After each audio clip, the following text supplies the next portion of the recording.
tell people you got to do over 21. Knows the owner since she went to Rio. Really should have won last year, thinking this could boutique US Open. See, I didn't even know until it was on TV. Yeah, really narrowing the line. Okay, thanks, buddy. I'm with Warren Anapolsky at California Loan and Jewelry on J Street in downtown Sacramento. And you're telling me this is a family business that's been around for 105 years. Correct. Our grandfather and his twin brothers started the business in 1909 down on 3rd Street. And they ran the business till 1947 when they both passed away within 6 months of each other. At that time, my father and his brother took over the business. Our uncle passed away in 1952, and our father continued the business, running it with our mother. Now, my brother came in the business in 1968. I came in the business in 1973. Our father did pass away in 1979 at 65 years old. Our mother continued to work in the business until her death in 1999.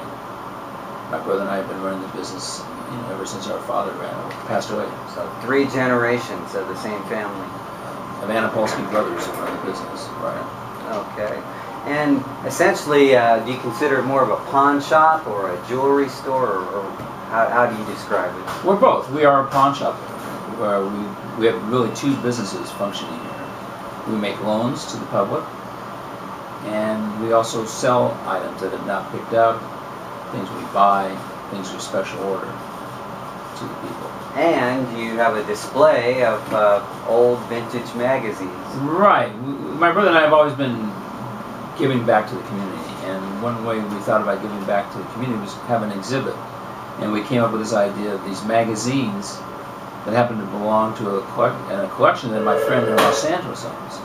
So he sent us up 24 magazines to put on this display. I think people will get a kick out of seeing these magazines because they run the gamut from old to new, from valuable to not as valuable, but things that most people our age, the baby boomers, recognize. And some of the younger people will still recognize them even before their time. Right. The Beatles.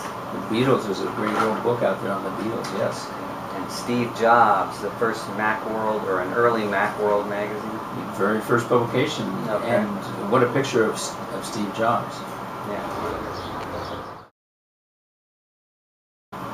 You have Motor Trend magazines that started talking about the cars from 1949. We have the very first Playboy with Marilyn Monroe. The TV Guide, the Reader's Digest from 1922. So there's a great history out there, for sure. Magazines were a big part of pop culture until probably the last few decades, where the circulation seemed to drop with a lot of magazines because of the digital movement. The internet. Yeah, the internet. A lot of magazines are going all digital now. So, I mean, does that help the value of nostalgic magazines? Well, I'm not an expert. In my opinion, yes, because you're seeing less publications, no more publications, so now whatever has been done, and that will be it. So you won't find magazines coming forward that will be around 100 years from now. So these old magazines will continue, I think, to have value.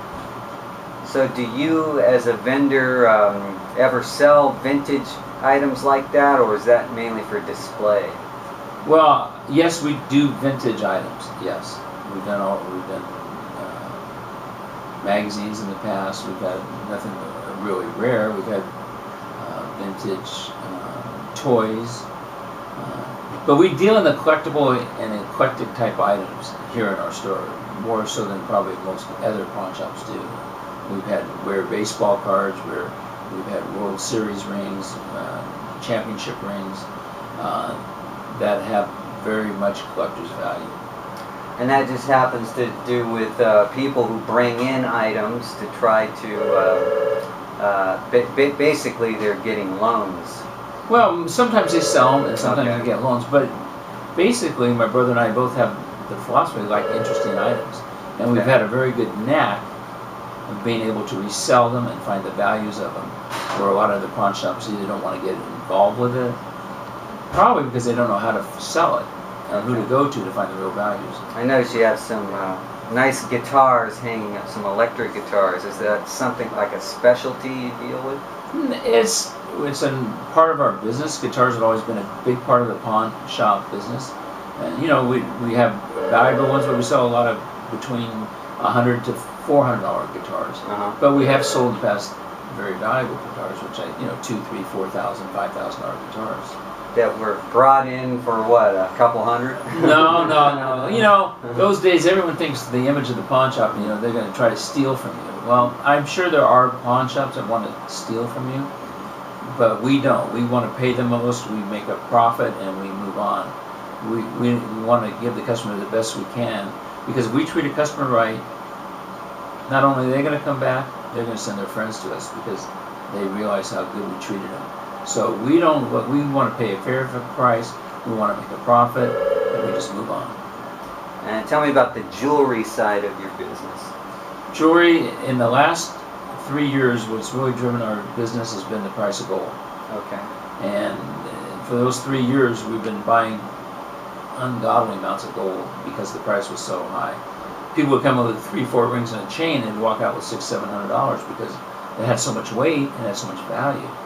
And it was, like I said, we ran a very strong market for 3 years. I would say in the last 3 to 4, 5 months, it's tapered off, or it's not quite as popular because I think two things: the price of gold has gone down, but probably more than that, everybody sold their gold that had gold for sale, so there's less for sale. Okay. And historically, has gold done well? Historically, yes. For this store? Yes. Okay. But I would say, let me quantify that. Gold has never been a big part of our business until the last 3 years. Okay. And when that gold market went crazy, it became a big part of our business. Really, before that, it was just a small part of our business. Okay. How about silver and other metals? We deal in gold and silver, sterling silver flatware, and sterling silver jewelry, and sterling and silver coins. It's a part of our business. You know, we'll buy a stage, we sell coins individually. It's part of our business. Generally, though, the big part of our business in retail is the diamond business. That's where we get the most customers come in. We get the best values for our customers is in our diamonds. Okay. Because of like engagement rings and wedding rings? Yes, and diamond earrings or diamond bracelets. Again, we've been very fortunate. We have 3 generations of customers coming in here now, and people know they get the best value when they come to us, that we stand behind what we sell. We're both gemologists, and we tell people exactly what they're buying, so they know, they have the confidence in us that they're going to get the best value for their money. Do you manufacture jewelry? We do. We have jewelers that work for us, and we have special order pieces made up. We have people out in Los Angeles that work for us that make up orders for us. So it depends on the item. We know where to go to have it made. All right. Warren, thank you for this interview.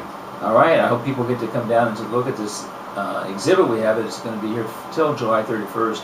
I think they'll be very happy they came to look at this. Great. Thank you. Great. Appreciate it. All right. Thanks a lot, Warren.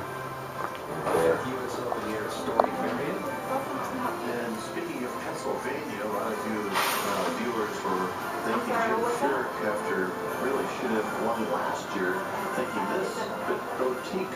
You were perfect for this native, and he shot 79 for 16 over par. And McDowell, the Great Open champion, is 13 under. Those guys have missed the cut. Just amazing to see those scores by those two players. I can't even believe Furyk shot that.